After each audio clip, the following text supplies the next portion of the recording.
Here tonight. We are presently studying from 1 Samuel. Tonight we make our way to chapter 22. 1 Samuel chapter 22. And David is on the run. He is trying to preserve his life from an erratic King Saul who loathes David, who despises him, and who is determined to kill him. And so we are going to continue to follow the course of David, which has been a difficult path for him to follow for quite some time as he seeks to preserve his life. But don't ever forget, behind all of this is God's providence and God's protection, because it is David who has been chosen as the next king of Israel. It will not be Jonathan. Jonathan understands that. King Saul doesn't understand it. Really, King Saul is all for himself, isn't he? And so he is trying to destroy the one that God has already selected, that has already been anointed, that is to succeed him. Now, according to chapter 22, David finds refuge in a place called Adullam, a cave near Adullam. Now, it is interesting to me that the name Adullam means refuge. Refuge. All of us need a place called Adullam from time to time, don't we? We need a place of refuge. Let me suggest this, that in your daily life, you find a place where you can be protected from the outside world and be able to devote and meditate upon the things that pertain to God. David was wearing himself down, wasn't he? He was running from King Saul. He finally finds this place called Adullam, a city that will provide for him a place of refuge. About 17 miles is Adullam from Jerusalem. Now that doesn't seem like a great distance, except when you're having to walk or go on horseback. It is quite a distance. Now, there in Adullam, where he's seeking some peace and some quiet, then everybody comes calling, right? Everybody comes calling. Even though David is being sought after by King Saul, it's evident that there are some who find their security in whom? David, right? There are those who believe in David. Now his family comes calling upon him. The members of Jesse's family, Jesse his father, they come calling on him. Others who are discontented. Others who are seeking refuge. Others who are seeking some safety because they fear King Saul are coming to David and wanting to find refuge with him. So we find in verse 2 that there are those who the text says are discontented. There are also debtors, right? Now can't you imagine that the king would be after those who were indebted to him? So there are debtors, there are discontented people, and you find, according to verse 2, about 400 men who've gathered themselves with David. Now we would later learn how that David would take these men and turn them into a mighty force, wouldn't he? They would be his mighty men. They were 400 here, and the next chapter that moves to 600. So he's got some large force here that he is gathering together who will stand for him, who will defend him. Now, in order to be protected, according to verse 3, he's going to seek some help from the king of Moab. The text says David went thence to Mizpah of Moab. Now, why do you think David might be compelled to go to Moab? What's so appealing to David about Moab? Yeah, because his great-grandmother was Ruth. And Ruth was a Moabitess. Remember Ruth and her story that's told in just a few chapters following the book of Judges just prior to 1 Samuel. And so Ruth actually is an ancestor of King David, which likewise makes her an ancestor of whom? Jesus, right? So Ruth, a Moabitess who was widowed, would marry a man named Boaz. And so because of this connection that David has, because of his great-grandmother Ruth, he goes to the king of Moab. And this must also have been true. Not only is he going to find security in Moab because of his ancestry, but most likely the king of Moab is also an enemy of Saul. Now, the enemy of my enemy is my what? Friend. Friend. So David goes and seeks some protection from the king of Moab, and more than anything else, he wants protection for whom? His parents. And so according to verse 3, let my father and my mother, I pray thee, come forth and be with you till I know what God will do for me. Now, just underscore that line there, until I know what God will do for me. Are there times when you just have to wait and see how something's going to turn out? You know, even as we study our Bibles, the Bible doesn't tell us how to react in every specific situation we find ourselves. We take the Bible and we're supposed to be wise. We take the Bible and we follow principles and guidelines that are given. But the Bible, nor does God directly tell us how to react to every situation we find ourselves in. David says, I want my parents to be down there safe and secure. Here again you see David, the picture of Christ, don't you? What would Jesus Christ do on the cross? He would say to John, you take my mother. Get her away from here. Get her away from this awful scene. And what is he saying to the king of Moab? Get my parents out of here and protect them. I really haven't thought a lot about this until in this recent study, but it has begged my attention, and that is David, the son of Jesse. David's relationship to his parents. I think we see something beautiful here about David and his relationship to his parents. Number one, when we think about David, we think of a dutiful son, don't we? Because chapters ago, when we were studying King Saul and God telling Samuel to go find one who is after mine own heart, he sent him to the house of Jesse, and Jesse has all these boys, and they're all lined up. And is this it? Jesse says, well, I've got one more, but he's the youngest. He's out there tending the flock. Samuel said, well, you go get him. I'm not leaving here till I see every boy that lives in this household and see what God's decision is. And so God chose David, didn't he? And so David was a young man after God's own heart. But when you consider David the shepherd boy, you're mindful that he was a dutiful son. And when his daddy said, you go over to the encampment and you find out what's going on in the campground between the Israelites and the Philistines, what did David do? He did that. He went.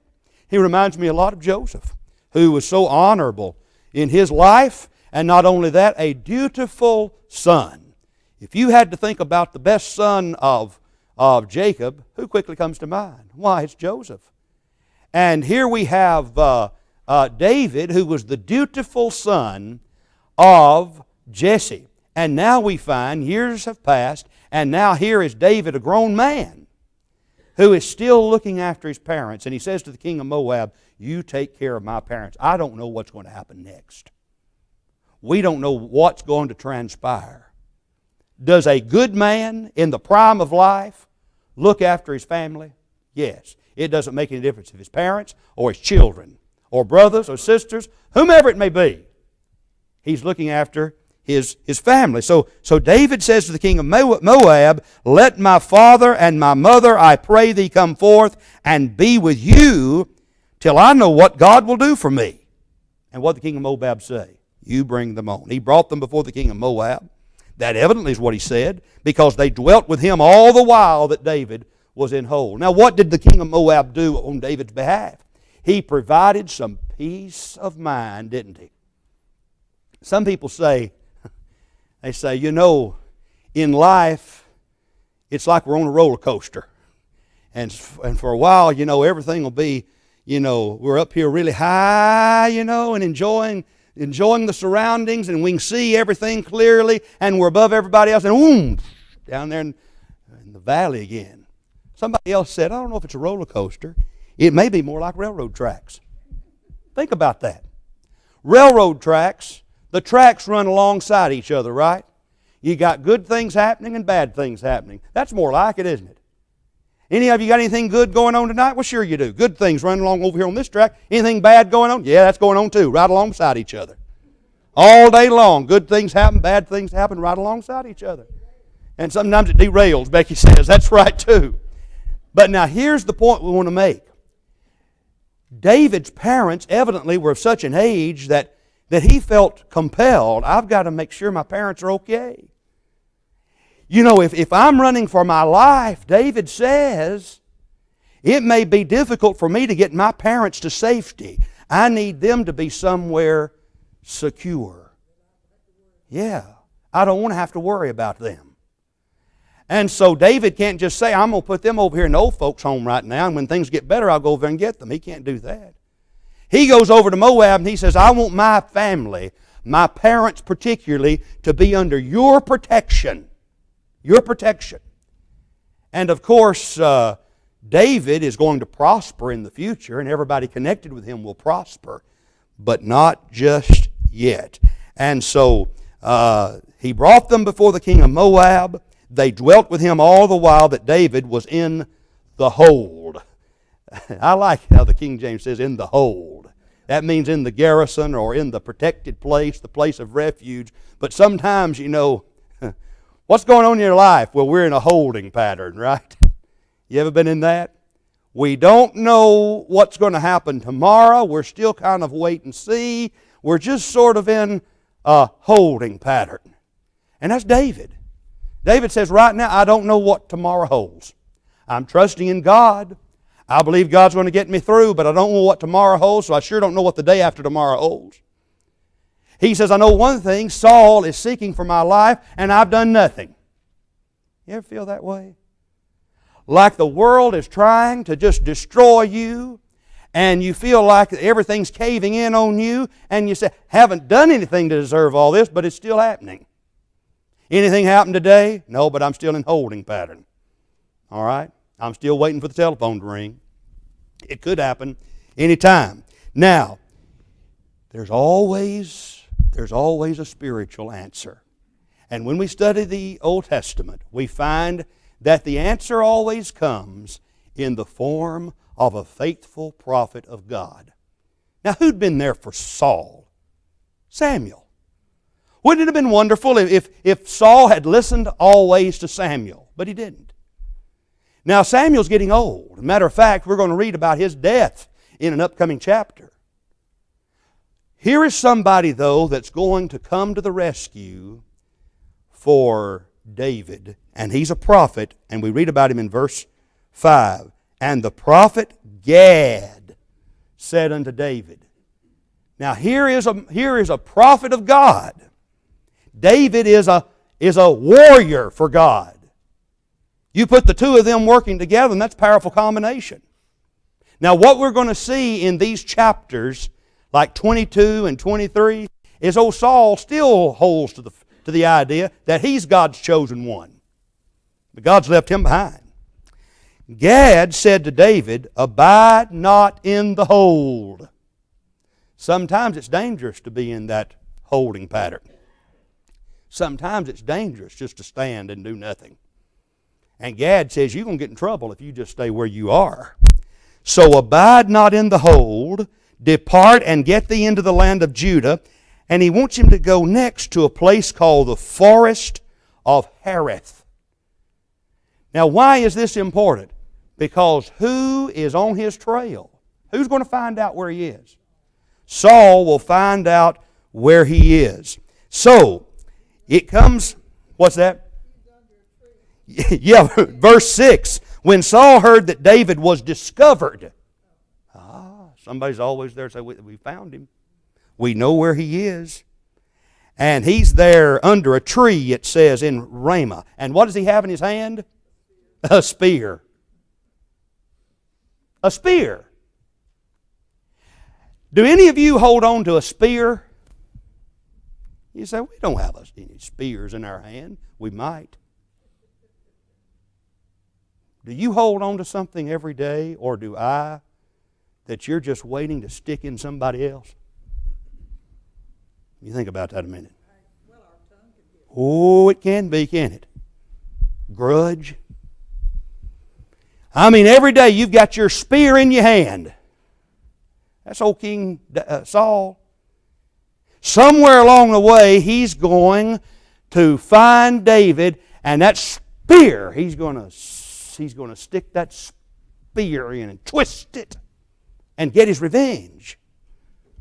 Oh, there are many of us hold a spear every day, just getting ready for the proper time where we can use it against somebody. Let that be a lesson right there. Old Saul has so much that he could be doing that's good. But oh, he hates David. And now his whole focus is on something that is negative. What is it?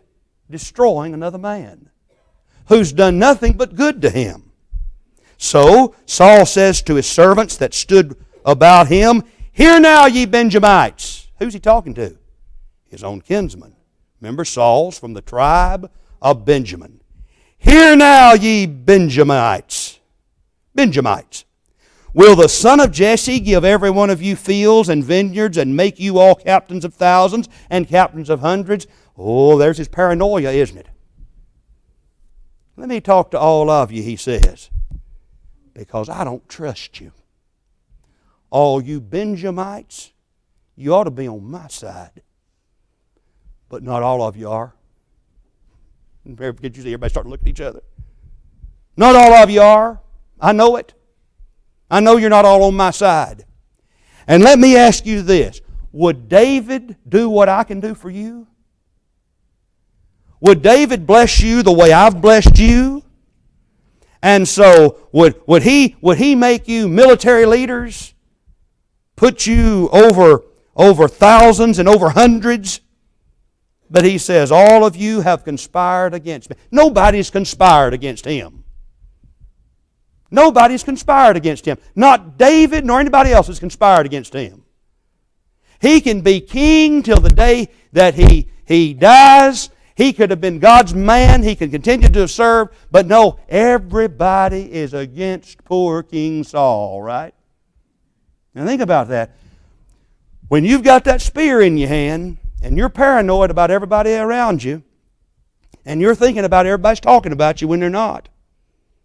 You know, you ever walk in a room and people turn around and look at you, they've been talking about me.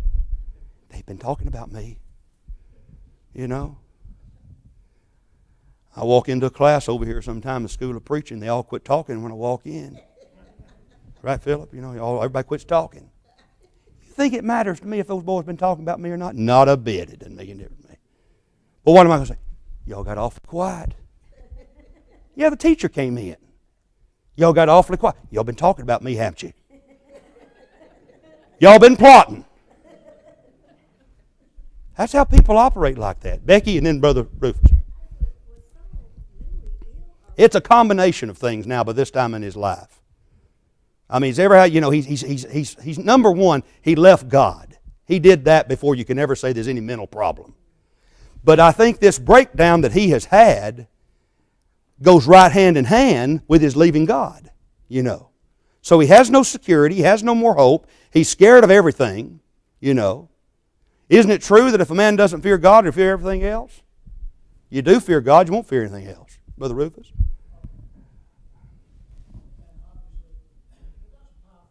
Yeah. Yes, it is. Yeah. Yes, that's exactly right. That's the irony of it all, isn't it? Yeah. Yeah, they have to be. Yeah. Right. Yeah. Starts doing that. Yeah. No, none at all. Yeah. Well, think about it for just a moment. That's exactly right. If anybody is going to be leading some conspiracy, it would be David. And David's not. And even when David has opportunity to do something destructive to King Saul, as we shall see, he won't do it, will he? Back to that word you just used, for the respect he has for him. You know, I can't do that. You're God's anointed. Brother Dan?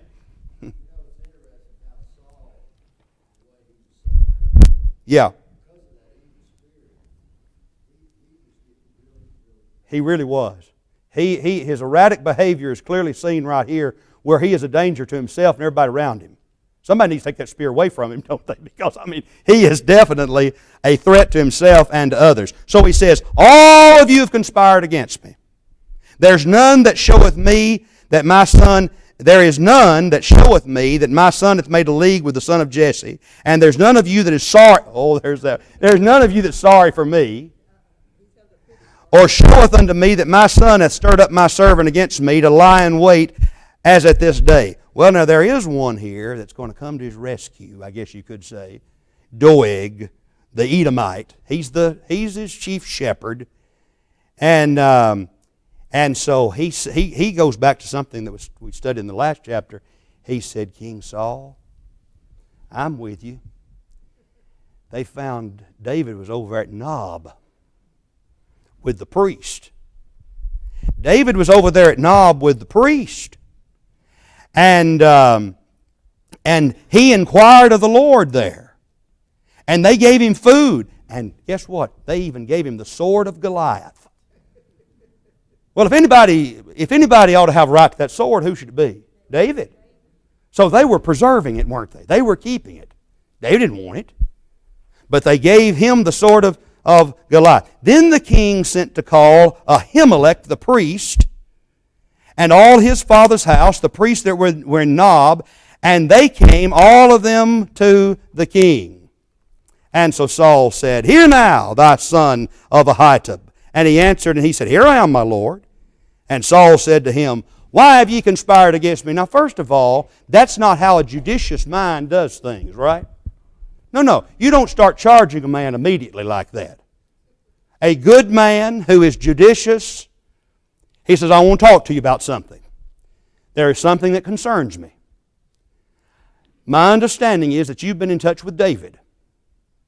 I have reason to believe that David may be conspiring against me, which he was not. But let's give a little wiggle room here for Saul. And have you helped him in some way? Because if you have, I can't trust you any longer. No, that's not how men like Saul operate. He calls on Ahimelech, and he says, You've conspired against me, and so has the son of Jesse. That's David. You gave him bread, you gave him a sword, you inquired of God for him, and here's the reason, so that he could rise against me, so he could rebel against me. You've been giving assistance to the enemy. Well, Ahimelech is just like beside it. He doesn't understand this at all. Ahimelech is one of those men. He's a priest of God, and he just wants everybody to get along. He can't begin to envision that there's any problem whatsoever between David and King Saul. He says, wait a minute. Now, you've probably been in a situation like this before where you're speaking with somebody and all of a sudden you find out something you just as soon not know. Somebody says, you know so-and-so person and all that. Let me tell you about that person. That person is out to get me. And not only that, you've been helping them. Whoa, wait a minute. I didn't know there was a problem between the two of you. Why, Ahimelech's like, you're my king. And I thought you fully approved of David. Everybody loves David. And it's my impression, Ahimelech says, that you support David and David supports you, and we support the throne, and we support David. We're here to we're part of what's going on. We're not trying to help conspire against anybody, particularly our king. And so Ahimelech says, who is so faithful among all thy servants as David? Well, that speaks well about him, right? King Saul, how could you be upset with David? Because who's more faithful than than David, the king's son-in-law, who goes at your bidding, who's the most honorable man in your house. He said, I don't understand this. And so did I then begin to inquire of God for him? Be it far from me. Let not the king impute anything unto his servant, nor to all the house of my father, for thy servant knew nothing of all of this, less or more. Ahimelech says, I didn't know about any of this, and furthermore, I don't want to know about it. You ever had to say that to somebody? Let your ears be the graveyard of gossip, right? Ahimelech says, whoa, Your Majesty, I didn't know all about this, and I don't want to get in the middle of it. David came calling, and in my judgment, helping David was helping you. Well, the king said, he's convinced now, and he apologizes, right? No, you're going to die. Verse 16. Not only will you die, but all your father's house. Well, there's a problem that Ahimelech has, and that's because he's a descendant of whom? Eli. And God's already cursed the house of Eli, hasn't he? So Ahimelech is not going to live long. He's not going to live long. But here you have to appreciate what Ahimelech is trying to say to the king. The king then says to his footmen that stand about him, he says, turn and slay the priest, because they're also with David. And so when the servants heard that they were supposed to slay the priest, what did these honorable men say to the king? No. That takes a lot of courage, doesn't it? This is a monarchy. Saul, his word is law. But these men also have respect for God.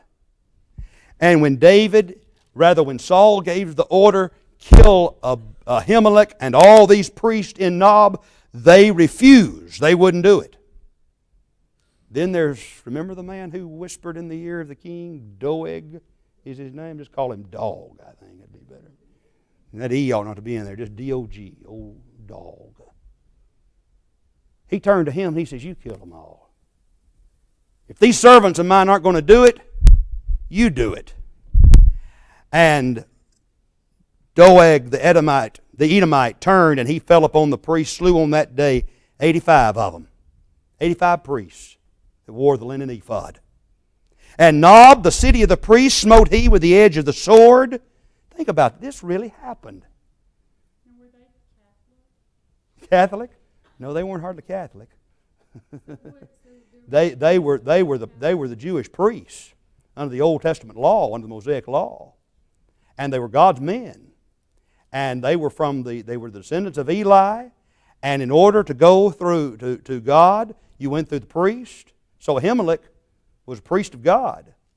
And so all these priests that were in the priestly family died at the hands of Saul. And Nob, the city of the priest, smote he with the edge of the sword men and women, little children, and killed even the animals, didn't they?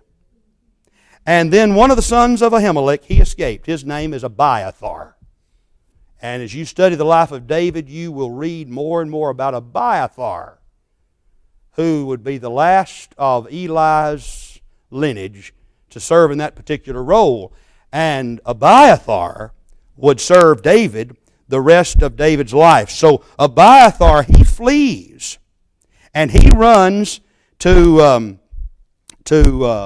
David. He runs to David, and he tells David what had happened, and David has this overwhelming sense of guilt. Because David never did say the reason, he never did say that he had anything against Saul. He didn't say any of that when he went to Ahimelech. And he left, and now he understands. He says, I'm responsible for this. David feels responsible. He's really not, but he feels that way. Because he knows if he'd never gone to Nob, then that would not have happened to the Ahimelech and the rest of the priest. And so he says, abide thou with me, fear not, for he that seeketh my life seeketh thy life, but with me thou shalt be in safety. All right. Now, let's move on in chapter 23 here in the last few minutes we have tonight and notice that the Philistines come on the scene again. That closes one scene, and it's a sad scene. Saul, of course, is after David, and he goes. He has Ahimelech and all those priests killed, and then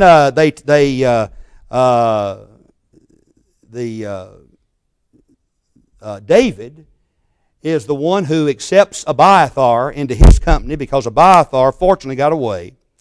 And then we find that the Philistines are close by where David is. Now remember, over here on one side you got to contend with whom? Saul. Now over here you got some Philistines you got to deal with. It's not getting any better. So there is a city here called Keilah, not far away from where David is. And the Philistines are plundering the threshing floors of Keilah. I remember when I was in elementary school, there was a little girl who transferred to our school, and her name was Keilah. Keilah became a pretty good friend of mine while I was in elementary school and on into junior high school and high school. Very sweet young lady. But I remember some of us asked Keilah when she arrived, where did you ever get a name like that? Nothing like a friendly welcome, right? Where did you get a name like that? And she said, it's from the Bible. And I said, I go to church all the time. I never have heard the name Keilah before, right? Who was right? Keilah was right. There was such a place. There was such a place. And so there, David inquired of the Lord. How would he inquire of the Lord? He'd have to go through whom? Abiathar, right? And so he says, shall I go and smite the Philistines? The Lord said, yeah, go ahead. I love when the Lord, the Lord's in control. The Lord said, go ahead, fight the Philistines. Go ahead, you got it. You're going to win it. Yeah, he's still Saul's captain of the host, isn't he? Despite how would you like that? Here's one of the, it would be like you're president of the United States and you're trying to get one of your top generals killed. And so here is David, still over the entire armed forces there under Saul, and we've got to go fight the Philistines. Should we go fight the Philistines? God says, go ahead and fight the Philistines. And yeah.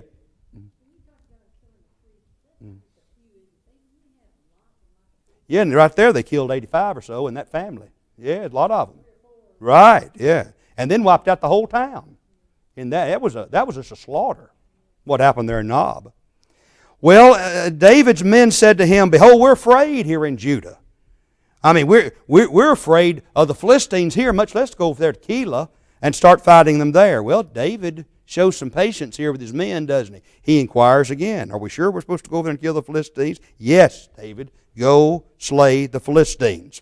So David and his men went to Keilah and fought with the Philistines, brought away their cattle, smote them with a great slaughter. So David had saved the inhabitants of Keilah. Still the mighty warrior, isn't he? And it came to pass when Abiathar, the son of Ahimelech, fled to David to Keilah, that he came down with an ephod in his hand. And, of course, through the Urim and the Thummim, that's how they would determine what the Lord's will was in any particular instance. And it was told Saul that David was come to Keilah, so word has got back to him again. What's Saul doing? He's sitting there in his place with a spear in his hand, right? And so when he needs to be concerned about the Philistines, he's still concerned about getting back at David for no reason whatsoever. And so here's what's just amazing to me. And this shows the nature of man as much as anything does. It was told Saul, verse 7, that David was come to Keilah, and Saul said, God's delivered him into my hand. God hasn't done a thing for you lately, Saul. You're no longer in God's will. You ever been around somebody? Mocks the name of God all day long, and God's with me in this.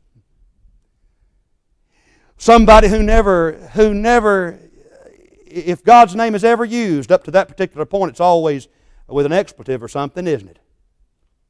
People who have no use for God whatsoever, but let something happen and, oh, that's God doing this for me. His hands are all over this. It's God. Saul says, boy, God has delivered him into mine hand. Here's a man who's filled with hate. Here's a man who's filled with bitterness. And he's trying to bring God into all that. So he said that God has now delivered him into my hand. Think again, Saul. Saul called all the people together to war, to go down to Keilah, to besiege David and his men. But David's not the enemy. Who's the enemy? Philistines. He says, yes, let's go down here and we'll take... Have you ever known people before who became more enraged over people that's supposed to be on their team than they are those that's supposed to be the enemy? You know. They become more and more enraged over those who are supposed to be on their side than they are over those who really are the enemy. Well, that's Saul right now. And Saul called all the people together to war to go down to Keilah to besiege David and his men. And David knew that Saul secretly practiced mischief against him. He said to Abiathar the priest, bring hither the ephod. And David even says to the Lord, he says, I know that Saul is coming to Keilah, and he's seeking me, and he wants to destroy me. And so David is very, very concerned at this particular time. And so he's just having to wonder what's going to happen in this particular place if indeed Saul is going to come, and will he succeed in taking him? Well, he's not going to succeed because God is on David's side. But we're going to see what happens next because when we continue our study, because there's somebody that's going to come at this critical moment and refresh the spirit of David. And who is it? Jonathan. Whenever he needs his spirit refreshed, it is Jonathan who always comes to the rescue. And we're going to see then what happens next as Saul is trying to close in on King David. And as it turns out, David is going to be the one who closes in on King Saul, not the other way around. You know anything about it?